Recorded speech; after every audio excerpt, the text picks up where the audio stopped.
तो दोस्तों आज के इस वीडियो में हम बात करेंगे सब्जियों की दो ऐसी फसलों के बारे में जिनकी खेती अगर आप इस नवंबर और दिसंबर माह में 1 एकड़ में अगर आप इन दोनों सब्जियों को लगा लेते हो तो लगभग 2 से 3 लाख रुपए तक का मुनाफा ये दोनों फसलें आपको देके जा सकती हैं।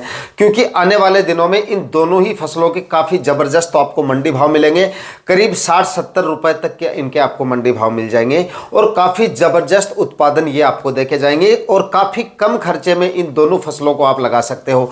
काफ़ी कम खर्चे में मतलब बाकी सब्जियों से होने वाला खर्चा इसमें आपका काफ़ी कम है और कम समय में ये फसलें आपको उत्पादन देना भी शुरू कर देंगी। तो इन दोनों फसलों को अगर आप इस नवंबर और दिसंबर माह में 1 एकड़ में लगा लोगे तो 2 से 3 लाख रुपए का मुनाफा डेफिनेटली आप इन फसलों से ले सकते हो। तो भाई वो कौन कौन सी फसलें हैं, कौन से समय पे लगानी है, किस तरह से आपको लगाना है, कितने मंडी भाव मिल सकते हैं, कितना उत्पादन मिल सकता है, लगाने का सही तरीका भी बताऊंगा और उनकी वैरायटियों के बारे में भी कंप्लीट जानकारियां आज के इस वीडियो में आपके साथ शेयर करूंगा। इसलिए आज के इस वीडियो पे लास्ट तक आपको बने रहना है और वीडियो अगर आपको अच्छा लगे तो वीडियो को लाइक जरूर कर दीजिएगा। चैनल पे नए हैं या सब्सक्राइब नहीं किया है तो चैनल को सब्सक्राइब कर लीजिए और साथ में बेल आइकन भी प्रेस कर दीजिएगा ताकि समय समय पर आपको खेतीबाड़ी से रिलेटेड वीडियोज मिलते रहे। नमस्कार दोस्तों, मेरा नाम है सुरेश और आप देख रहे हैं खेत किसान झुंझुनू। तो दोस्तों इस समय पे लगाई जाने वाली सब्जियों में सबसे कम खर्चे में और सबसे कम समय में सबसे ज्यादा उत्पादन देने वाली फसल है तर ककड़ी की खेती। इस समय पे अगर आप करते हैं नवंबर और दिसंबर माह में तो ये फसल आपको सबसे ज्यादा उत्पादन देके जा सकती है। माना ये थोड़ी सी कम अवधि की फसल है, मतलब 55-60 दिन की फसल है, 55-60 दिन तक ये आपको उत्पादन देती है, लेकिन जितने दिन आपको इससे उत्पादन मिलेगा तब तक काफी जबरदस्त उत्पादन मिलेगा और जब तक उत्पादन मिलेगा तब तक मंडी भाव भी इसके काफी शानदार मिलेंगे। लेकिन सबसे ज्यादा मंडी भाव आपको तभी मिलेंगे जब इसकी खेती आप नवंबर माह में करते हैं या फिर आप दिसंबर माह में करते हैं।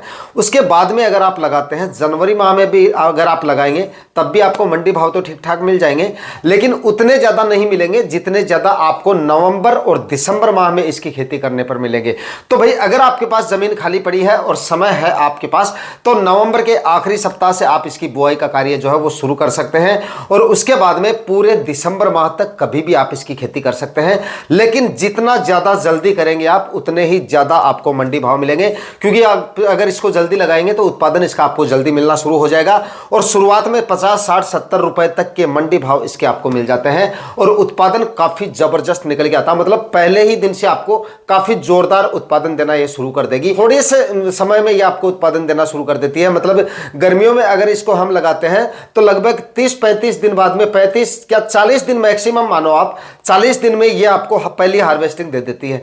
तो अब अगर आप इसको लगाओगे तो थोड़ा सा समय मतलब सर्दियों की वजह से ज्यादा लगेगा, लेकिन अब अगर आप इसको लगा लोगे तो 15-20 फरवरी के आसपास, 15 फरवरी मान के चलिए आप, मैक्सिमम 15 फरवरी तक आपको इसका उत्पादन मिलना शुरू हो जाएगा और उसके बाद में लगभग 50-60 दिन तक ये आपको उत्पादन देगी। लेकिन थोड़े समय तक देगी लेकिन काफी जबरदस्त उत्पादन देगी। जब तक ये देगी तब तक जोरदार उत्पादन इसका निकलता रहेगा। मंडी भाव अच्छे मिलने की वजह से जोरदार मुनाफा ये फसल आपको देके जा सकती है। अगर 1 एकड़ में आप तर ककड़ी की खेती करते हो सही तरीके से, अगर आपने सही तरीके से इसकी खेती की तो लगभग 2 से 3 लाख रुपए का मुनाफा आराम से ये फसल आपको देके जा सकती है। दोस्तों वैसे तो तर ककड़ी की खेती साल भर में 2-3 महीनों को छोड़कर कभी भी की जा सकती है। कुछ किसान भाई जुलाई और अगस्त माह में भी तर ककड़ी की खेती करते हैं, लेकिन उस समय पे लगाने पर तर ककड़ी से उत्पादन अच्छा निकल के नहीं आता है। मंडी भाव तो काफ़ी अच्छे खासे मिल जाते हैं।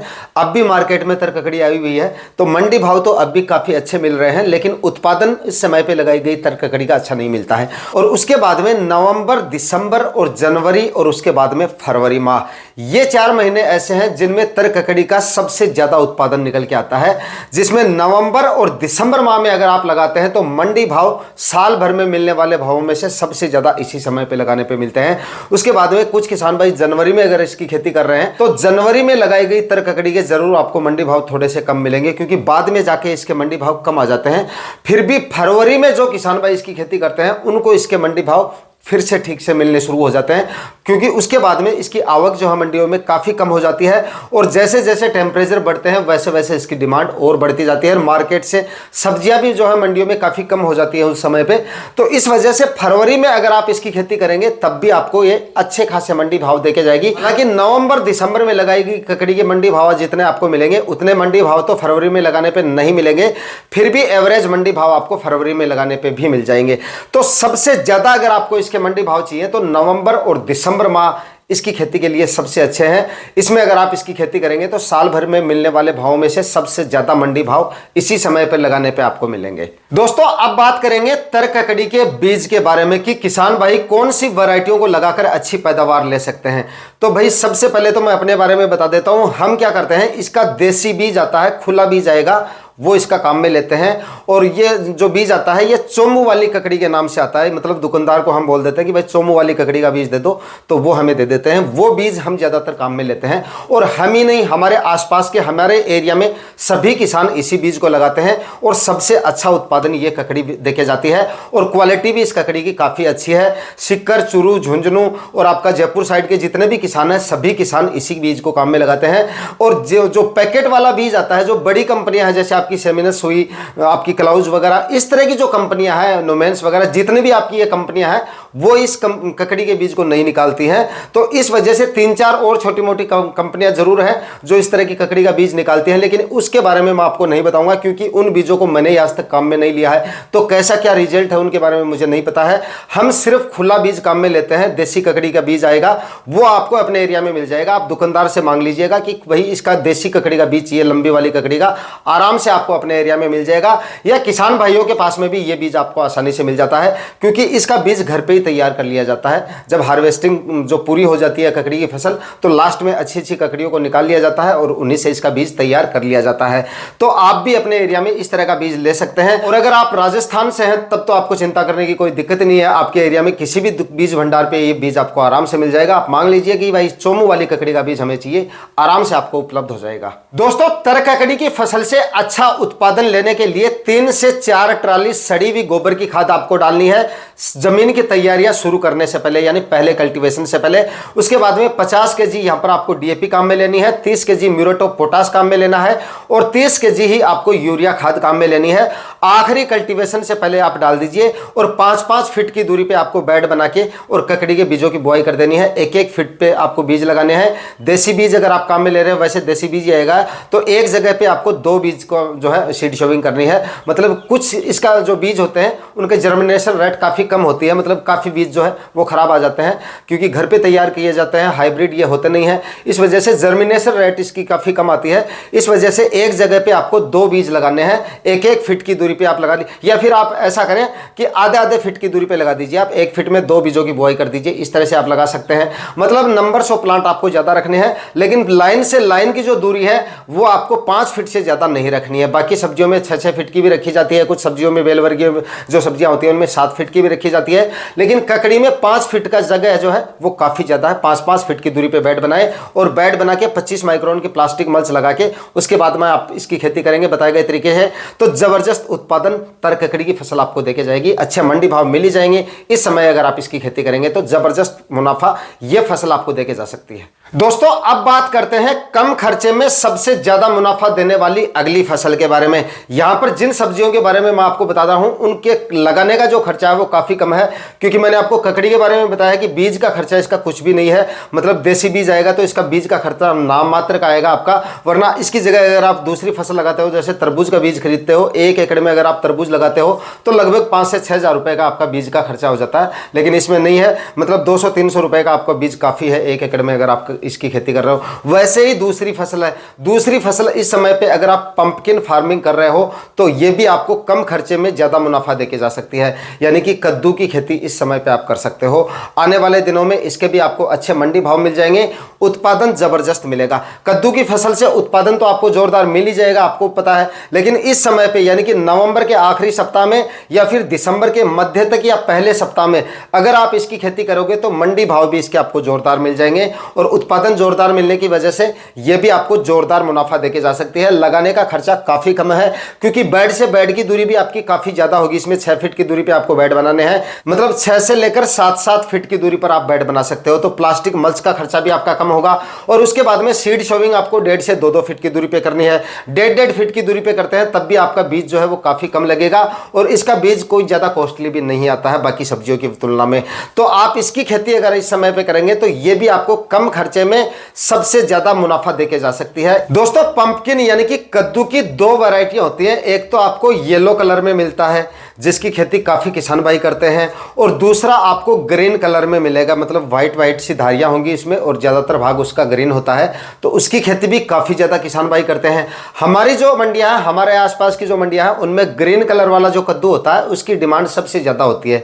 तो आप अपने एरिया में देखकर और उसके बाद में खेती करें। हालांकि ज्यादातर मंडियों में ग्रीन वाला जो कद्दू होता है वो ज्यादा चलता है, फिर भी आप एक बार अपनी मंडियों में देखें। आपकी मंडियों के हिसाब से ही आपको जो है वैरायटियों का चुनाव करना है कि आपकी मंडियों में कौन सा कद्दू ज्यादा चलता है, ग्रीन वाला या फिर येलो वाला, उसी हिसाब से आपको लगाना है। वरना अगर आप लगा लेंगे और बाद में पता चलेगा कि आपने ग्रीन वाला लगा लिया और उसकी डिमांड आपकी मंडियों में है ही नहीं, तो आपको फिर जो है मंडी भाव ठीक से नहीं मिलेंगे। तो इस हिसाब से आप चाहे ग्रीन कद्दू लगाएं या फिर आप येलो कद्दू लगाएं, आप अपनी मंडियों में डिमांड के हिसाब से लगाएंगे। बाकी दोस्तों, अगर आप आधुनिक तरीके से मतलब बेड बना के प्लास्टिक मल्च लगा के ड्रिप इरिगेशन की सहायता से अगर आप कद्दू की अगेती खेती करते हैं तो इसका उत्पादन भी आपको काफी शानदार निकल के आता है। मतलब 150 से लेकर और 200 क्विंटल तक आपको कद्दू की फसल से उत्पादन मिल जाता है अगर आपने खाद उर्वरक ठीक से डाले हैं और समय समय पे अगर आप फर्टिगेशन वगैरह करते रहते हैं। यानी कि काफी अच्छा उत्पादन कद्दू की फसल से निकलता है। और अगेती खेती करेंगे तो मंडी भाव भी इसके आपको शुरुआत में 15 से 20 रुपए तक के आराम से मिल जाएंगे। बाद में जाके जरूर इसके 8 से 10 रुपए तक मंडी भाव आ जाते हैं। तो शुरुआत में अगर आपको 15 से 20 रुपए तक के मंडी भाव मिल जाएंगे और बाद में जाकर अगर 10 रुपए के जी के भी मिलते हैं तब भी आपका मुनाफा जो है वो काफी अच्छा खासा निकल के आ जाता है, क्योंकि बाद में तो हर सब्जी के 8-10 रुपए तक के मंडी भाव आ जाते हैं। लेकिन शुरुआत में अगर आप अगेती खेती करते हो, शुरुआत में अगर आपको 15 से 20 दिन या 1 महीने तक अगर आपको इस तरह के मंडी भाव मिल जाते हैं तो ये आपको काफी अच्छा मुनाफा देके जा सकती है। और दोस्तों, जो नए किसान भाई हैं उनकी जानकारी के लिए बता दूं कि अगर आप इन दोनों फसलों की अगेती खेती करते हो यानी कि नवंबर और दिसंबर माह में इन फसलों को लगाते हो तो इन दोनों फसलों को आपको लो टनल यानी कि क्रॉप कवर की सहायता से लगाना पड़ेगा। उसके बाद में जब फरवरी में आप इसको हटाओगे या फरवरी के पहले सप्ताह में या फिर जनवरी के आखिरी सप्ताह तक आपका क्रॉप कवर हट जाएगा। क्रॉप कवर हटाने के बाद में आपको मुख्य रूप से इसमें 2 तरह की बीमारियां जो है वो देखने को मिलेगी। शुरुआत में हल्का फुल्का आपको रस चूसने वाले कीटों का अटैक देखने को मिलेगा। यह आपको शुरुआत में देखने को मिल जाएगा। जब आप लो टनल हटाओगे तो फरवरी के मध्य तक इसमें आपको माहू का अटैक सबसे पहले देखने को मिलेगा। तो इसके लिए आप इमिडाक्लोप्रिड 17% का इस्तेमाल करेंगे तो माहू का प्रकोप आपकी फसल में देखने को नहीं मिलेगा। उसके बाद में हल्के फुल्के आप इस्तेमाल करते रहे इंसेक्टिसाइड, हल्के फुल्के आपको जो है रस चूसने वाले कीटों के अटैक देखने को मिलेंगे। बाद में जब ये फसलें फ्रूटिंग अवस्था में आएंगी तब आपको इनमें फ्रूट फ्लाई का अटैक देखने को मिलेगा। तो उस समय पे आपको फ्रूट फ्लाई को भी कंट्रोल करना पड़ेगा, क्योंकि फ्रूट फ्लाई की वजह से भी काफी ज्यादा नुकसान हमारी फसलों में हो जाता है। तो इन दोनों की रोकथाम के लिए आपको येलो और ब्लू स्टिकी ट्रैप आते हैं वो लगा देने हैं शुरुआत में ही। जैसे ही आप लो टनल हटाते हो उसी समय पे ब्लू और येलो स्टिकी ट्रैप आते हैं वो आपको जगह जगह पे लगा देने हैं। और जैसे ही आपकी फसलें फ्लोरिंग अवस्था में आती हैं उस समय पे आपको फ्रूट फ्लाई ट्रैप आपकी फसल में लगा देने हैं जगह जगह पे, ताकि फ्रूट फ्लाई का कंट्रोल भी आपकी फसल से होता रहेगा। और बाद में जरूरत पड़े तो इंसेक्टिसाइड का इस्तेमाल भी आपको करना पड़ सकता है। लेकिन सबसे ज्यादा इसमें फ्रूट फ्लाई और उसके बाद में हल्का फुल्का रस चूसने वाले कीटों का अटैक आपको देखने को मिल सकता है इन दोनों ही फसलों में। उम्मीद करता हूं आज का वीडियो आपके लिए इंफॉर्मेटिव रहा होगा। अगर हाँ तो वीडियो को लाइक शेयर कीजिएगा, चैनल पे नए तो सब्सक्राइब जरूर कर लीजिएगा। मिलते हैं किसी और वीडियो में नए टॉपिक के साथ, तब तक के लिए जय हिंद, वंदे मातरम।